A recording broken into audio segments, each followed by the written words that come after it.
Hello and welcome back to my YouTube channel Vishal Julie. आज के इस वीडियो में मैं आपके लिए लाया हूँ सेट थ्योरी के एक्सरसाइज 4A के क्वेश्चन नंबर 14, 15 और 16 का सॉल्यूशन, जो कि हम लोग पूरा सॉल्यूशन इस वीडियो में देखने वाले हैं। तो चलिए देखते हैं 14 नंबर क्वेश्चन से। 14 नंबर क्वेश्चन दिया गया है, so that R is an equivalence relation in A then implies R inverse is equivalence relation in A. हमें शो करना है कि अगर आर कोई इक्विवेलेंस रिलेशन है सेट ए में, तो आर इन्वर्स भी इक्विवेलेंस रिलेशन होगा सेट ए में, यानी उसी सेट ए में आर इन्वर्स भी इक्विवेलेंस रिलेशन होगा। That is the inverse of an equivalence relation in a set is an equivalence relation. इसको दैट इज पढ़ा जाता है, आई को दैट इज पढ़ा जाता है। बोला गया है कि inverse of an equivalence relation in a set, किसी भी सेट में अगर कोई इक्विवेलेंस रिलेशन है तो उसका इन्वर्स भी इक्विवेलेंस रिलेशन होगा। ये चीज़ हमें शो करना है। तो सबसे पहले हम लोग क्या करेंगे, लेट मान लेंगे R is an equivalence relation in A. R जो क्या है, हमारा इक्विवेलेंस रिलेशन है सेट ए में।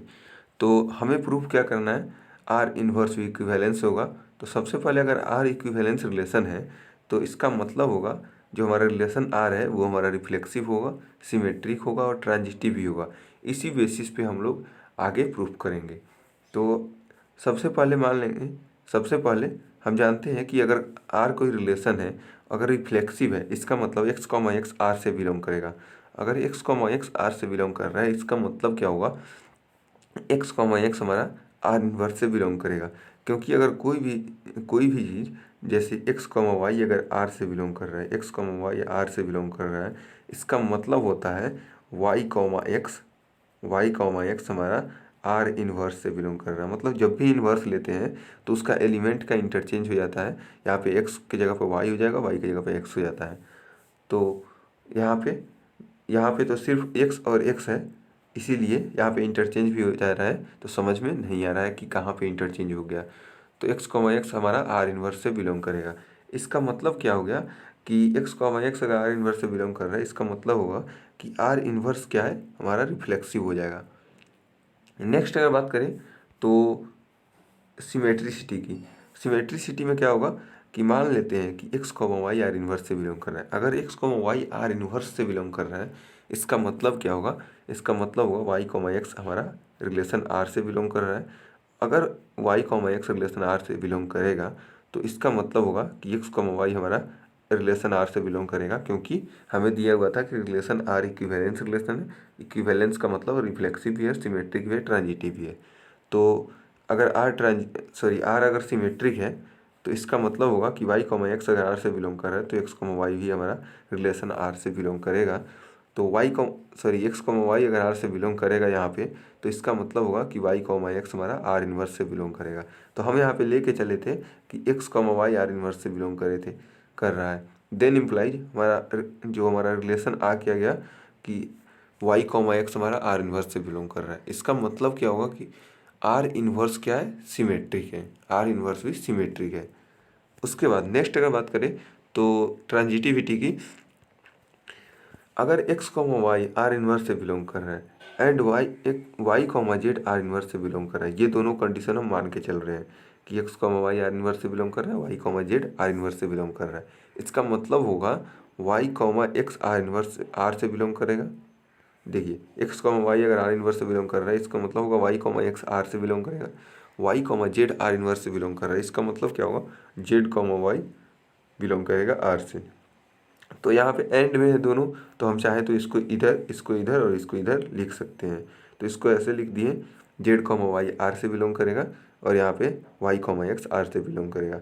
अब हम जानते हैं कि रिलेशन आर क्या है, हमारा ट्रांजिटिव भी है। जो हमारा रिलेशन दिया हुआ है आर, वो हमारा इक्विवेलेंस रिलेशन मतलब ट्रांजिटिव भी है। तो देख रहे हैं कि y comma z comma y यहाँ से बिलोंग कर रहा है आर से, यहाँ पे वाई कॉमा एक्स आर से बिलोंग कर रहा है। तो हम जानते हैं कि अगर ट्रांजिटिव है तो वाई से वाई कट जाएगा, बच क्या जाएगा, जेड कॉमा एक्स क्या है, आर से बिलोंग कर रहा है। तो अगर जेड कॉमा एक्स आर से बिलोंग करेगा, इसका मतलब होगा x comma z R inverse से बिलोंग करेगा। तो हम यहाँ पे लेके चले थे x comma y R inverse से बिलोंग कर रहा है, y comma z R inverse से बिलोंग कर रहा है। देन इम्प्लाइज हमारा ये क्या आ गया कि एक्स कॉमा जेड क्या है, आर इन्वर्स से बिलोंग कर रहा है। इसका मतलब होगा कि हमारा जो आर इन्वर्स होगा, जो रिलेशन आर इन्वर्स है, वो हमारा ट्रांजिटिव हो जाएगा। तो यहाँ पे हम लिख देंगे since all the three conditions are satisfied hence we can say that if R is an equivalence relation in A. यहाँ पे तीनों कंडीशन सेटिस्फाई है, मतलब क्या समझ में आ रहा है कि आर इनवर्स इक्विवेलेंस रिलेशन है। क्यों इक्विवेलेंस रिलेशन आया? क्योंकि हम आर को इक्विवेलेंस रिलेशन मान के चले थे। तो यही चीज़ यहाँ पे लिखा हुआ है कि तीनों कंडीशन यहाँ पे सेटिस्फाई हो गया, तो इसका मतलब हम कहेंगे कि अगर आर इक्विवेलेंस रिलेशन है सेट ए में, तो आर इन्वर्स भी इक्विवेलेंस रिलेशन होगा उसी सेट ए में। चलिए नेक्स्ट क्वेश्चन देखते हैं, क्वेश्चन नंबर 15। क्वेश्चन नंबर 15 दिया हुआ है give an example of a relation हुई चीज़। हमें एक एक एग्जाम्पल देना है वैसे रिलेशन का जो कि सबसे पहला रिफ्लेक्सिव एंड सिमेट्रिक लेकिन ट्रांजिटिव नहीं होना चाहिए। दूसरा जो हमें एग्जाम्पल देना है रिफ्लेक्सिव होना चाहिए, ट्रांजिटिव होना चाहिए लेकिन सिमेट्रिक नहीं होना चाहिए। तीसरा सिमेट्रिक या ट्रांजिटिव होना चाहिए लेकिन रिफ्लेक्सिव नहीं होना चाहिए। तो चौथा हमारा है रिफ्लेक्सिव होना चाहिए लेकिन न तो सिमेट्रिक होना चाहिए न ही ट्रांजिटिव होना चाहिए। पांचवा जो हमारा रिलेशन देना है एग्जाम्पल, तो वो हमारा सिमेट्रिक होना चाहिए लेकिन नाइदर रिफ्लेक्सिव नो ट्रांजिटिव। जो हमें छठा एग्जाम्पल देना है वो है ट्रांजिटिव होना चाहिए लेकिन न तो रिफ्लेक्सिव होना चाहिए न तो सिमेट्रिक। सातवां neither reflexive not symmetric not transitive, मतलब ऐसा रिलेशन का एग्जाम्पल देना है जो ना तो रिफ्लेक्सिव हो ना तो सिमेट्रिक हो ना ही ट्रांजिटिव हो। और लास्टली हमें जो लास्ट एग्जाम्पल देना है वो हमारा 8 नंबर एग्जाम्पल है, न तो रिफ्लेक्सिव होना चाहिए न सिमेट्रिक और न ही एंटी सिमेट्रिक। तो ये चीज़ आपको समझने है कि एंटी सिमेट्रिक क्या होता है। एंटी सिमेट्रिक का मतलब होता है कि अगर x less than equal to y है और y less than equal to x है, तो इसका देन इम्प्लाइज अगर हमारा आ रहा है x बराबर y, तो इसको बोला जाता है, तब हम बोलेंगे रिलेशन एंटी सिमेट्रिक है। जैसे मान लीजिए यहाँ पे सिमेट्रिक रिलेशन में क्या होता था कि x कॉमा वाई अगर है जो बिलोंग कर रहा है आर से, रिलेशन आर से, तो y कॉमा एक्स अगर रिलेशन आर से बिलोंग कर जाए तो बोला जाएगा कि वो रिलेशन सिमेट्रिक होगा। उसी तरह अगर यहाँ पे x less than equal to y है और यहाँ पे y less than equal to x है, ये हमारा x less than equal to y है, y less than equal to x है, जहाँ एक्स वाई क्या होगा रिलेशन से उस सेट से बिलोंग कर रहा है जिस पर हम रिलेशन निकाल रहे हैं। देन इम्प्लाइज अगर हमारा आ जा रहा है कि x is equal to y, तभी हम कहेंगे कि रिलेशन एंटी सिमेट्रिक है। अगर दिया हुआ है x is less than y और यहाँ पे दिया हुआ है y is less than x, then implies हमारा कभी भी x बराबर y हमारा आ ही नहीं सकता है, क्योंकि देखिए एक्स लेस देन दिया हुआ है। लेस देन का मतलब क्या होगा कि बराबर नहीं है, उससे छोटा है, तो इसीलिए यहाँ पे x is equal to y नहीं आ सकता, इसीलिए ये रिलेशन एंटी सिमेट्रिक नहीं हो सकता है। चलिए ये चीज़ मैंने आपको बताया क्योंकि इसी क्वेश्चन में लास्ट जब एंटी सिमेट्रिक हम लोग देखेंगे तो वहाँ पे मैं आपको ये चीज़ नहीं बताने वाला हूँ। चलिए देखते हैं क्वेश्चन नंबर 1 से, इसी में का क्वेश्चन नंबर 1 जिसमें दिया गया है रिफ्लेक्सिव और सिमेट्रिक का एग्जाम्पल देना लेकिन ट्रांजिटिव नहीं होना चाहिए। तो हम क्या करेंगे, हम यहाँ पे सबसे पहले मान लेंगे कोई set M, let M be the set of men and R denote the relation lives within 10 kilometre of. मान लेंगे M बराबर कोई वैसा सेट है मैन का जो कि बता रहा है सेट हमारा रिलेशन हम डिफाइन कर रहे हैं कि वो मतलब 10 किलोमीटर के अंदर में रहता है, lives within 10 kilometre of. तो मान लेते हैं A B C belong to M है। ए बी सी क्या होगा, कोई 3 आदमी का नाम होगा जो कि एम से मतलब सेट ऑफ मेन से बिलोंग कर रहा है। तो सबसे पहला होगा A lives within 10 kilometre of A अपने आप के 10 किलोमीटर के दायरे के अंदर रहता है, तो मतलब होगा हमारा ए इज रिलेटेड टू ए का खुद से रिलेशन होगा, तो रिलेशन आर क्या होगा हमारा रिफ्लेक्सिव होगा। नेक्स्ट का बात करें सिमेट्रिसिटी की, तो if A lives within 10 kilometre of B, अगर ए बी के 10 किलोमीटर के दायरे के अंदर रहता है, मान लीजिए बी यहाँ पे है, बी के 10 किलोमीटर का दायरा यहाँ है, अगर ए यहाँ पे है 10 किलोमीटर के दायरे के अंदर, तो इसका मतलब होगा जो ए का 10 किलोमीटर वाला दायरा होगा उसमें भी बी आएगा। ये चीज़ आपको समझ में आ रहा है। तो रिलेशन क्या होगा, आर हमारा सिमेट्रिक होगा, मतलब अगर ए बी से रिलेटेड है तो बी ए से भी रिलेटेड हो जाएगा और रिलेशन हमारा सिमेट्रिक हो जाएगा। नेक्स्ट अगर ट्रांजिटिव रिलेशन की बात करें तो if A lives within 10 kilometre of B, मतलब बी के 10 किलोमीटर के अंदर में अगर ए रह रहा है, बी यहाँ पे है, इसका 10 किलोमीटर का दायरा यहाँ पे है, इसमें अगर कोई ए है and B lives within 10 kilometre of C, और सी कहीं यहाँ पे है, सी कहीं यहाँ पे है जिसमें बी, सी कहीं यहाँ पे है जिसका दायरा ऐसे कुछ है, इसमें 10 किलोमीटर के अंदर में बी रह रहा है, बी क्या है, सी के 10 किलोमीटर के दायरा के अंदर रह रहा है। तो ये हमारा सही नहीं होगा कि क्या है, ए भी हमारा सी के 10 किलोमीटर के दायरा के अंदर है, ये चीज़ कभी सही नहीं होगा, क्योंकि सी का दायरा यहीं तक है जिसमें ए नहीं आ रहा है, हमेशा सही नहीं होगा। कुछ केस में सही हो सकता है लेकिन हमेशा सही नहीं होगा। इसीलिए हम कह सकते हैं अगर ए बी से रिलेटेड है, बी सी से रिलेटेड है, तो इसका मतलब ये नहीं होगा कि ये सी से रिलेटेड हो ही जाए, तो इसीलिए ये जो रिलेशन होगा ट्रांजिटिव नहीं होगा। तो हम देख रहे हैं कि जो एग्जाम्पल हमने दिया है वो रिफ्लेक्सिव है, सिमेट्रिक है, लेकिन ट्रांजिटिव नहीं है। चलिए, इसी में का जो सेकेंड क्वेश्चन है, इसमें हमको क्या शो करना है, इसमें हमको ऐसा एग्जाम्पल लेना है जो रिफ्लेक्सिव हो, ट्रांजिटिव हो, लेकिन सिमेट्रिक नहीं हो। तो मान लेते हैं P बराबर set of all subsets of S, P बराबर set of all subsets of S मान लेते हैं, S का जितना सबसेट है उसका जो सेट होगा उसको हम लोग मान लेते हैं P से डिनोट कर रहे हैं, और R जो रिलेशन डिफाइन कर रहे हैं वो हमारा है इज अ सबसेट ऑफ, एक सबसेट का रिलेशन डिफाइन कर रहे हैं। तो A B C belong to S, for A B C belong to S, A B C कोई 3 सेट है जो कि सबसेट से बिलोंग कर रहा है। यहाँ पे ए बी सी सेट है, इसीलिए यहाँ पे मैंने इसको कैपिटल लेटर में लिखा है। तो हम देखेंगे कि A is a subset of ए, कोई भी सेट खुद का सबसेट होता है, इसीलिए हम कह सकते हैं कि ए इज रिलेटेड टू ए, और जो रिलेशन आर होगा वो हमारा रिफ्लेक्सिव होगा। नेक्स्ट बात करें सिमेट्रिसिटी की, तो अगर if A is less than, if A is a subset of B, अगर ए बी का सबसेट होगा, इसका मतलब ये नहीं होगा कि बी ए का भी सबसेट हो। ए बी का सबसेट होगा मतलब ए का हर एक एलिमेंट बी में होगा, तो इसका मतलब ये नहीं कि बी का भी हर एक एलिमेंट ए में हो। तो यहाँ से हम कह सकते हैं A R B does not imply B R A, मतलब A is related to B, इसका मतलब ये नहीं होगा कि B is related to A. तो हम कह सकते हैं रिलेशन आर क्या है हमारा, सिमेट्रिक नहीं है, नॉट सिमेट्रिक। उसके बाद हम लोग देखेंगे तो यहाँ पे ट्रांजिटिविटी की, ट्रांजिटिव रिलेशन यहाँ पे देखना है।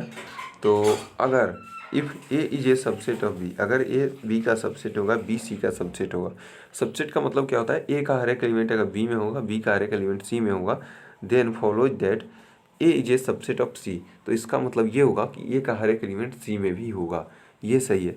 मान लीजिए कोई हम सेट ले रहे हैं, तो यहाँ पे ए है, तो ए का हर एक एलिमेंट, ए का दायरा इतना है और बी का दायरा जो इतना है, मतलब बी का हर एक एलिमेंट, सॉरी ए का हर एक एलिमेंट बी में है, और जो बी है इसका हर एक एलिमेंट सी में है, मतलब सी कोई इतना बड़ा सेट होगा। तो हम देख रहे हैं कि ए का हर एक एलिमेंट सी में भी आ जा रहा है, तो यहाँ से हम कह सकते हैं रिलेशन आर क्या होगा, ट्रांजिटिव होगा।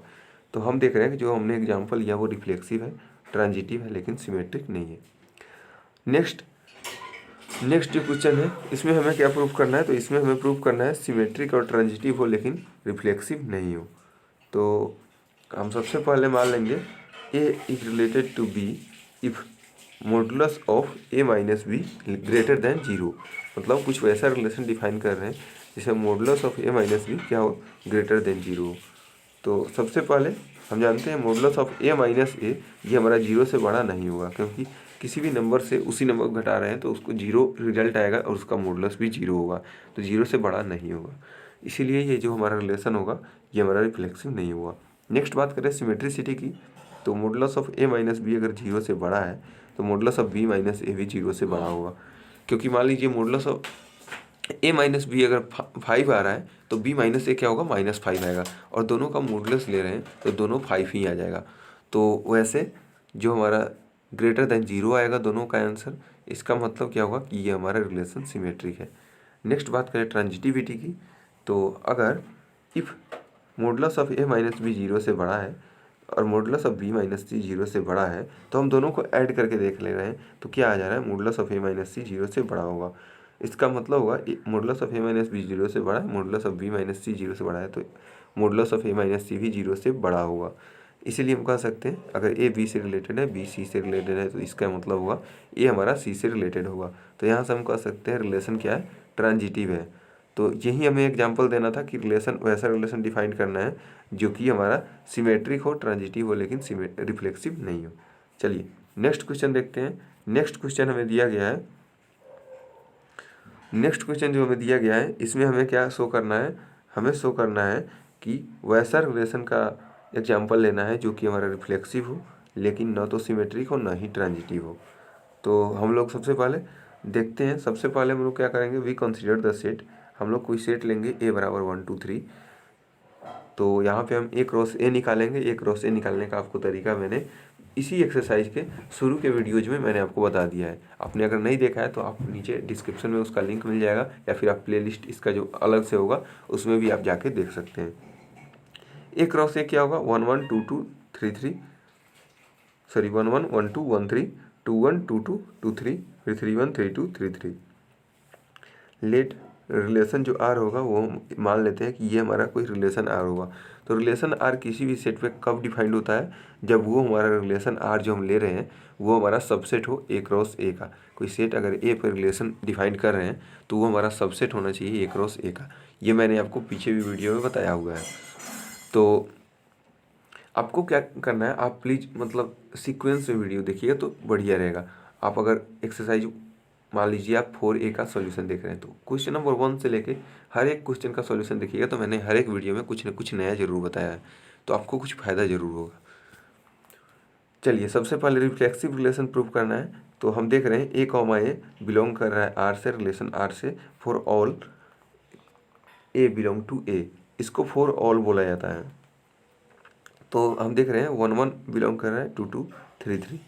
तो हम यहाँ से कह सकते हैं रिलेशन आर क्या होगा, हमारा रिफ्लेक्सिव होगा।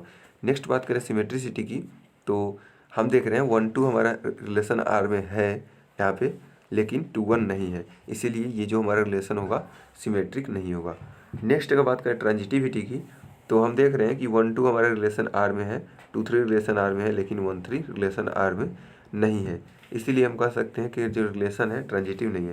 देखिए मैं आपको यहाँ पे दिखा देना चाहूँगा, यहाँ पे देखिए 1 2 रिलेशन आर में है, 1 2 यहाँ पे है, यहाँ पे 2 3 भी है रिलेशन आर में, लेकिन यहाँ पे 1 3 नहीं है, तो इसीलिए यहाँ पे ट्रांजिटिव रिलेशन नहीं होगा। तो हमने जो एग्जांपल अभी दिया वो कैसा था, तो वो ऐसा रिलेशन का एग्जांपल दिया जो रिफ्लेक्सिव है लेकिन ना तो सिमेट्रिक है ना ही ट्रांजिटिव है।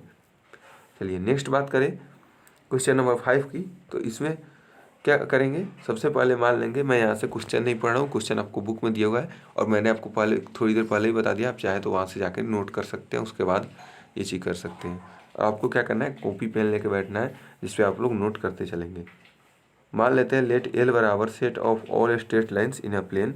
एल बराबर वैसे स्ट्रेट लाइन्स जो कि एक प्लेन में लाई करते हैं उसका सेट है, और आर क्या है, रिलेशन डिनोट कर रहा है परपेंडिकुलर टू। तो हम मान लेंगे अगर L1 L2 L3 तीन लाइन है जो कि सेट ऑफ लाइन से जो बिलोंग कर रहा है, सेट ऑफ स्ट्रेट लाइन से बिलोंग कर रहा है, तो हम देखेंगे L1 perpendicular to L1 is not true, मतलब खुद का लाइन खुद के परपेंडिकुलर नहीं हो सकता। कोई लाइन बना दिए तो वो खुद के परपेंडिकुलर नहीं हो सकता है, मतलब खुद से 90 डिग्री का एंगल नहीं बना सकता है, तो इसलिए हम कह सकते हैं रिलेशन आर क्या होगा, हमारा रिफ्लेक्सिव नहीं होगा। उसके बाद नेक्स्ट अगर बात करें तो सिमेट्रिसिटी की, इफ़ L1 अगर परपेंडिकुलर होगा L2 के, इसका मतलब क्या होगा, L2 भी परपेंडिकुलर होगा L1 के। मान लीजिए इसको बोल दे रहे हैं L1 और इस लाइन को बोल रहे हैं L2, तो हम देख रहे हैं कि L1 अगर परपेंडिकुलर है, L1 अगर बना रहा है 90 डिग्री, तो L2 भी हमारा 90 डिग्री बना रहा है, तो इसलिए हम कह सकते हैं कि अगर L1 परपेंडिकुलर है L2 के तो L2 भी परपेंडिकुलर होगा L1 के। इसका मतलब होगा L1 रिलेटेड होगा L2 से, तो L2 भी रिलेटेड होगा हमारा L1 से, तो जो रिलेशन होगा सिमेट्रिक होगा। चलिए नेक्स्ट अगर बात करें ट्रांजिटिव रिलेशन की, तो अगर L1 L2 से परपेंडिकुलर होगा एंड L2 L3 से परपेंडिकुलर होगा, तो मान लीजिए ये हमारा है L1, इसी को बना दे रहे हैं L2, और L1 परपेंडिकुलर है L2 से, यहाँ परपेंडिकुलर है, फिर L2 परपेंडिकुलर है L3 के, यहाँ पे कोई बना दे रहे हैं L3 जो कि हमारा परपेंडिकुलर है किसके, L2 के। तो हम देख रहे हैं कि इसका मतलब ये नहीं है कि L1 परपेंडिकुलर है L2 के। देखिए यहाँ पे हम क्या सेट ले रहे हैं, सेट हमने लिया है एक प्लेन में स्ट्रेट लाइन जो भी एक प्लेन में लाई कर रहा है, इसीलिए यहाँ परपेंडिकुलर नहीं हो रहा है। लेकिन अगर वहीं दिया गया रहता नॉट इन अ प्लेन, तो ये हो सकता था या फिर 3D में हो सकता था, लेकिन यहाँ पे प्लेन का हम लोग बात कर रहे हैं, इसीलिए ये चीज़ नहीं होगा। तो यहाँ से देख रहे हैं कि रिलेशन आर क्या होगा, हमारा ट्रांजिटिव नहीं होगा। तो हमने जो रिलेशन का एग्जाम्पल लिया वो हमारा सिमेट्रिक है, लेकिन न तो रिफ्लेक्सिव न ही ट्रांजिटिव है। नेक्स्ट अगर बात करें तो इसमें हम क्या करेंगे, क्वेश्चन आप वहाँ से देख लीजिएगा पीछे से, या फिर आपको क्या करना है, आपको बुक में से देख लेना है क्वेश्चन। लेट आई बराबर सेट ऑफ इंटीजर्स, आई बराबर सेट ऑफ इंटीजर्स है और रिलेशन आर क्या है, डिफाइंड है, तभी डिफाइंड है, A is related to B तभी डिफाइंड है जब ए हमारा लेस देन बी है, for all A B belong to I, मतलब इंटीजर के सेट से। तो सबसे पहले हम देखेंगे कि A is less than A is not true, मतलब कोई भी इंटीजर खुद से छोटा नहीं हो सकता है, ये इसीलिए रिलेशन आर क्या है, रिफ्लेक्सिव नहीं है। नेक्स्ट बात करें सिमेट्रिसिटी की, तो अगर ए बी से छोटा होगा तो बी हमारा ए से छोटा नहीं हो सकता है, क्योंकि देखिए अगर 2 3 से छोटा है इसका मतलब ये थोड़ी होगा कि हाँ 3 भी 2 से छोटा है, ये थोड़ी होगा। तो इसीलिए हम कह देंगे कि अगर ए बी से रिलेटेड होगा तो बी ए से रिलेटेड होगा, ये सही नहीं है। मतलब अगर ए हमारा बी से रिलेटेड है तो बी भी रिलेटेड हो, ये हमारा सही नहीं है। तो इसीलिए हम कह सकते हैं रिलेशन आर क्या है, सिमेट्रिक नहीं है। नेक्स्ट बात करें ट्रांजिटिव रिलेशन की, तो अगर हमारा ए बी से छोटा है, बी सी से छोटा है, तो इसका मतलब होगा ए सी से छोटा होगा। देखिए मतलब क्या है, ए से बड़ा है बी और बी से बड़ा है सी, तो इसका मतलब होगा ए से बड़ा होगा C, for all A B C belong to I. तो हम देख रहे हैं रिलेशन ए अगर बी से रिलेटेड है, बी सी से रिलेटेड है, तो ए सी से भी रिलेटेड होगा, तो रिलेशन आर क्या होगा, ट्रांजिटिव होगा। तो हम जो एग्जांपल लिए हैं ऊपर, ये क्या है, वैसा रिलेशन का एग्जांपल है जो ट्रांजिटिव है, लेकिन ना तो रिफ्लेक्सिव ना ही सिमेट्रिक है। चलिए नेक्स्ट क्वेश्चन जो है, नेक्स्ट क्वेश्चन है इसी में का 7 नंबर क्वेश्चन का सॉल्यूशन। 15 नंबर क्वेश्चन में का ही 7 नंबर क्वेश्चन का सॉल्यूशन। सबसे पहले मान लेते हैं लेट एम बराबर set of all mens, M बराबर क्या है, हर एक मेन का सेट है, और आर क्या है, रिलेशन डिनोट कर रहा है। रिलेशन कैसा है, इज अ फादर ऑफ। तो for A B C belong to M, मान लेते हैं ए बी सी कोई 3 आदमी है जो कि M set of all mens से बिलोंग कर रहा है। तो A is related to A is not true, मतलब ए खुद से रिलेशन रखेगा वैसा ट्रू नहीं है, क्योंकि रिलेशन क्या है, इज ए फादर ऑफ। तो कोई आदमी खुद का पिता नहीं हो सकता, इसीलिए रिलेशन हमारा रिफ्लेक्सिव नहीं होगा। नेक्स्ट बात करें सिमेट्रिसिटी की, तो अगर हमारा A is A father of B, अगर ए हमारा ए बी का फादर है, तो बी इसका मतलब ये नहीं होगा कि बी भी हमारा ए का फादर हो जाए। मतलब कोई आदमी जो ए है और बी है, तो अगर ए बी का फादर है, बी का फादर ए है, तो इसका मतलब ये नहीं होगा कि ए का फादर भी बी हो जाए। तो इसका मतलब होगा कि हमारा सिमेट्रिक नहीं होगा रिलेशन। उसके बाद अगर ए बी का फादर है, मान लीजिए ए है, चलिए 1 मिनट, यहाँ पे क्या चीज करना है, मान लेना है ये बी है और ये ए है। अगर ए क्या है, ए बी का फादर है, ए बी का फादर है, और बी क्या है, सी का फादर है, बी क्या है, सी का फादर है, यहाँ पे सी है, इसका फादर भी है। इसका मतलब ये थोड़ी होगा कि हाँ ये जो हमारा, इसका मतलब ये थोड़ी होगा कि हाँ ये जो हमारा ए है वो हमारा सी का भी फादर हो जाए। तो यहाँ से हम कह सकते हैं कि रिलेशन आर क्या होगा, हमारा ट्रांजिटिव रिलेशन नहीं होगा। तो हम जो एग्जांपल लिए हैं वो हमारा वैसा रिलेशन का एग्जांपल है जो तो न तो रिफ्लेक्सिव है, न ही सिमेट्रिक है, और न ही ट्रांजिटिव है। चलिए इसी में का लास्ट क्वेश्चन हम लोग देख रहे हैं। क्वेश्चन हमें क्या करना है, यहाँ पे हम सबसे पहले मान लेंगे आर कोई रिलेशन है सेट ऑफ रियल नंबर्स में, जिसको हम लोग डिनोट कर रहे हैं x is related to y. अगर हमारा एक्स क्या है, लेस देन वाई है, तो अगर एक्स लेस देन वाई है तभी रिलेशन डिफाइंड हो रहा है एक्स रिलेटेड टू वाई। सबसे पहले हम देख रहे हैं कि कोई भी नंबर खुद से लेस देन नहीं हो सकता, खुद से छोटा नहीं हो सकता है, मतलब ए रिलेटेड टू ए नहीं हो सकता है। तो ये जो रिलेशन होगा रिफ्लेक्सिव नहीं होगा। बात करें सिमेट्रिसिटी की, तो अगर ए बी से छोटा होगा तो इसका मतलब ये नहीं होगा कि बी भी हमारा ए से छोटा हो जाए। अगर 2 3 से छोटा है, इसका मतलब ये नहीं होगा कि 3 भी 2 से छोटा हो जाए। तो रिलेशन क्या होगा, सिमेट्रिक भी नहीं होगा। अगर ए बी से छोटा है, मतलब ए से बड़ा है बी और बी से बड़ा है सी, इसका मतलब ये होगा कि हमारा ए क्या होगा, ए से बड़ा होगा सी। लेकिन इसका मतलब कतई भी ये नहीं होगा कि हमारा ए बराबर बी है। और इसका मैंने आपको एग्जांपल अभी इस जब क्वेश्चन का मैंने सॉल्यूशन करवा रहा था, जब मैं इसका क्वेश्चन पढ़ रहा था, उसी समय मैंने आपको बताया है कि एंटी सिमेट्रिक क्या होता है। तो अगर आपने वो चीज़ अगर मिस कर दिया है तो आप क्या करेंगे, आप वीडियो को पीछे लेके वहाँ पे जाके देख सकते हैं। चलिए, तो इसका मतलब क्या होगा, R is not antisymmetric. R क्या होगा, रिलेशन एंटी सिमेट्रिक नहीं होगा। चलिए नेक्स्ट क्वेश्चन जो है हमारा 16 नंबर क्वेश्चन और आज का लास्ट क्वेश्चन है। क्वेश्चन दिया गया है let I be the set of integers. I क्या है? Set of integers. और हमें एक रिलेशन डिफाइन करना है R over I. Set I के ऊपर एक ऐसा रिलेशन आर डिफाइन करना है जो कि हमारा रिलेटेड कैसे होगा? A is related, A and B are two integers. A और बी जब दो इंटीजर हो तो हमारा A is related to B if A का पावर बी बराबर बी का पावर ए होगा, तभी जाके हमारा relation A is related to B defined होगा। तो हमें क्या शो करना है? हमें शो करना है कि ये जो रिलेशन है रिफ्लेक्सिव है, सिमेट्रिक है, लेकिन ट्रांजिटिव नहीं है। सबसे पहले हम लोग क्या करेंगे? सबसे पहले हम लोग रिलेशन लिखेंगे।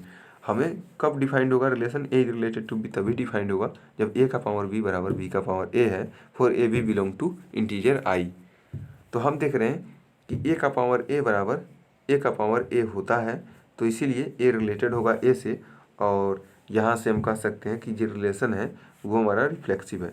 नेक्स्ट बात करें सिमेट्रिक की, तो हम देख रहे हैं कि ए का पावर बी बराबर बी का पावर अगर ए होगा तो हम यहाँ पे ए, हम क्या करते हैं सिमेट्रिक प्रूफ करने के लिए हम ए की जगह पर बी पुट करेंगे, बी की जगह पर ए पुट करेंगे। तो यहाँ पे जब हम ए की जगह पर बी और बी की जगह पर ए पुट करेंगे तो ये हमारा रिलेशन आ जाएगा बी का पावर ए बराबर ए का पावर बी। और यहाँ से हम देखें तो ये दोनों जो रिलेशन है देखिए ये बराबर में है, और देखिए पलट के लग रहा है कि पलट के लिख दिए उसको। तो यहाँ से हम कह सकते हैं कि ये दोनों बराबर है, तो A is related to B होगा तो बी इज रिलेटेड टू ए होगा। इसका मतलब ये जो रिलेशन है सिमेट्रिक है। नेक्स्ट अगर बात करें ट्रांजिटिव रिलेशन की, तो अगर हमारा ए का पावर बी बराबर बी का पावर ए है और बी का पावर सी बराबर सी का पावर बी है, तो इसका मतलब कतई भी ये नहीं होगा कि ए का पावर सी बराबर सी का पावर ए है। इसीलिए जो रिलेशन होगा ट्रांजिटिव होगा। तो इसीलिए हम कह सकते हैं जो एग्जाम्पल हमने लिया है वो रिफ्लेक्सिव है, सिमेट्रिक है, लेकिन ट्रांजिटिव नहीं है। तो यहाँ पे आपको अगर इसमें डाउट हो सकता है कि ए का पावर बी बराबर बी का पावर ए है और बी का पावर सी बराबर सी का पावर बी है, तो आप यहाँ से ऐसे भी लिख सकते हैं ए का पावर बी बराबर बी का पावर ए है। तो यहाँ से आपको बी का जो वैल्यू निकल के आएगा, बी का वैल्यू जो निकल के आएगा वो कितना आएगा? ए का पावर बी बाई ए यहाँ पे आ जाएगा। तो आप क्या करेंगे? ए का पावर बी बाई ए को यहाँ पे पुट करेंगे बी की जगह पर। बी की जगह पर ये जो बी का वैल्यू है ये आप यहाँ पे पुट करेंगे, तो बी का पावर कितना हो जाएगा? बी का पावर बी बाई ए लिखा हुआ है और इसका पावर कितना दिया हुआ है? इसका पावर दिया हुआ है सी। तो यहाँ पे आप क्या करेंगे? यहाँ पे आप सी पुट करेंगे और ये आप देखेंगे कि सी का पावर बी के बराबर नहीं होगा। तो इसीलिए हम कह देंगे कि ये जो रिलेशन है हमारा ट्रांजिटिव नहीं है। तो इसमें आपको कन्फ्यूजन नहीं होना चाहिए। चलिए अभी के लिए इतना ही। Thanks for watching. वीडियो अच्छा लगा तो वीडियो को लाइक और चैनल को सब्सक्राइब जरूर कीजिएगा और अपने फ्रेंड्स से भी शेयर कीजिएगा ताकि और लोगों को भी फ़ायदा इसका मिल सके।